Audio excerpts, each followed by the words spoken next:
Welcome back for part 2 of the With Love Meghan Netflix special recap. In the first episode, her makeup artist Daniel came over for a visit and now he can't wait to leave. So we're with her in her garden, presumably, or the rented garden at the house that they're shooting at. I'm not too sure. This West Coast girl is picking blackberries, presumably for her jam or preserves. My grandmother used to make apple butter, so I like that because it's... We know all about your grandma's apple butter recipe. Remember your daunting toast? There she is. Oh, Mom's making some preserves again. Meghan tries to be cute and make a lot of dad jokes and silly little puns throughout the show. And it's sad because I know she's trying to be funny, but the humor just doesn't land with her, unfortunately. So while she's picking blackberries, she shares some with the crew, and everybody watching and critiquing her is outraged that she had the audacity to share fruit that she didn't rinse first. The thing is sometimes you do that. You just eat fruit that you picked and you don't think about parasites. Early, guys, because I realized Mindy will be here and I have nothing to feed her. So You make it sound like Mindy coming is like, feeding an army. Like you're filming a cooking show and you don't have food to feed your guests. Wait, this is a self-created problem here. It doesn't make sense to me. Another luxury that Meghan has that not everyone does is fresh chickens and their eggs, which is really nice. I've helped people who have chickens. hostessing doesn't stop at one person. And the fresh eggs in the morning is a really nice thing to have. But once again, that's a privilege that not everyone can tap into. Not everyone can have fresh eggs and a chicken coop in their yard. Some people can't have a yard. Anyway, so she's working on this frittata. It's not my perfume that's bringing them all in. My bacon brings all the boys in the yard. That's not a good joke, Meghan. Don't do that. Your jokes just don't land. They all come out flat like dad jokes. You were a royal duchess. Anyway, so just like the last recipe, we don't get exact measurements or, specific steps for this recipe. She kind of just throws a bunch of shit in and explains how she makes a frittata, and now she's putting some yogurt, fruit, and preserve together. I'm excited that Mindy is coming. We're sort of email pen pals. We first connected. Email pen pals. She can't even call her an actual friend.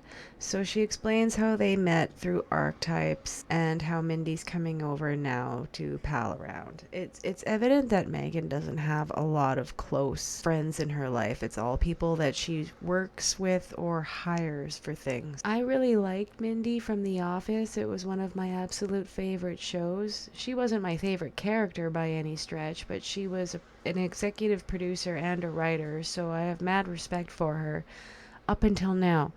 She's overly performative and overly butt kissy, and it's just really contrived. A little bit more darling. If I were not the recipient of this, I would be so mad about this.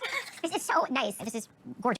This feels like the kind of conversation you have when you are hanging out with a coworker that you don't know that well, but you want to make a good impression because you don't know if that bitch is going to talk about you to other people at work or if it's going to affect your reputation, so you're just playing it safe. You know what I mean? Meghan can't wait to get into the liquor. It's still morning, and Mindy has a baby, so she's not used to day drinking, but Meghan can't help it. They discussed the jam hierarchy situation when she had mailed out 50 jars and expected people to make Instagram reels talking about it and marketing it and promoting it for her for free. And according to Meghan, there was no particular meaning to the numbers. There was no hierarchy other than her mother allegedly got the jar number 1. So Meghan's working really hard to get into this bottle of bubbly. She really wants in. Ring, bracelet, and watch. As well, I love it. Help it. What are you sprinkling on it? Flower sprinkles. What? Are you Tinkerbell? So, Meghan is really special and precious because she likes to sprinkle candied and crystal flowers on all her food, and it just makes everything so much more elevated that way. After a grueling battle with the cork, Meghan finally gets into the bottle of champagne and makes them a mimosa, I believe, out of her fresh squeezed nectars and citruses from her garden. Another luxury that not all of us could tap into, but boy, if I could, I tell you, that would be amazing, having your own citrus garden. So now Megan's gonna teach us how to build a balloon arch. And something that bitch has that I've never once thought of is a motorized balloon machine. We are making this balloon arch for Archie's first birthday. Doesn't look like an arch. There's Harry high on glue. It doesn't look like an arch, babe. And she's like, yeah, I know. Roll these up. So yeah, she allegedly has been doing arches for the children's birthdays, and she uses this machine to make it a lot more efficient. It will cut our time down on this. And you can find one of these for about $20 and you can get these balloon decorating strips online too. Thanks, Megan. You actually taught me something useful. 13 years of birthdays, and I've been blowing these things up with my own 2 lungs. $20. Now there is a tree that comes through this archway. So when I finish this, don't think she missed a spot. Mind the gap. Take note of her hypervigilance, and she's already clapping back to her critiques about, a potential missed spot, and she has to preemptively explain the reason. I know, because I saw what she's talking about, but it's just silly. She's very hypervigilant, she's very defensive, and very desperate throughout this show. She very clearly wants to change her image and answer to her critics and change the scrutiny, but I don't think this is going to help her, unfortunately. Yes, wherever you want to go, I will follow. What is it about putting sandwiches in tiers that makes them so much tastier? Because it actually is elevated. You used to do this with your mom growing up, or is this something you kind of picked up on your own later? I was a latchkey kid, so I grew up with a lot of fast food and also a lot of TV tray dinners. It feels like such a different time, but that was so normal with the microwavable kids' meals that had compartmentalized. Do you remember them? So I'm gonna call bullshit on that right there, that latchkey kid story. I don't think anyone in the world knows that Meghan Markle has eaten Jack in the Box. It's so funny, too. You keep saying Meghan Markle, I'm Sussex now. You have Oh my god, I can't believe she's gonna die on this hill. Sussex is your family's title, which can be removed. It is not a last name. She's trolling. our family name, our little family name. Well, now I know, and I love it. Charles will never do anything about it to his precious darling boy, but she better cross her fingers and her heart and hope to die that when William becomes king, that he doesn't strip her and the children of those titles just because he can. Because jam has to be equal parts sugar and fruit. I just don't think you can taste the fruit that way, so I have... It's delicious. I feel like that was added in because people were criticizing her that her preserve wasn't actually jam due to the sugar to fruit ratio, and she's explaining herself once again with her hypervigilance and her defensiveness throughout the video. I myself prefer a preserve. I don't like overly sweet jam.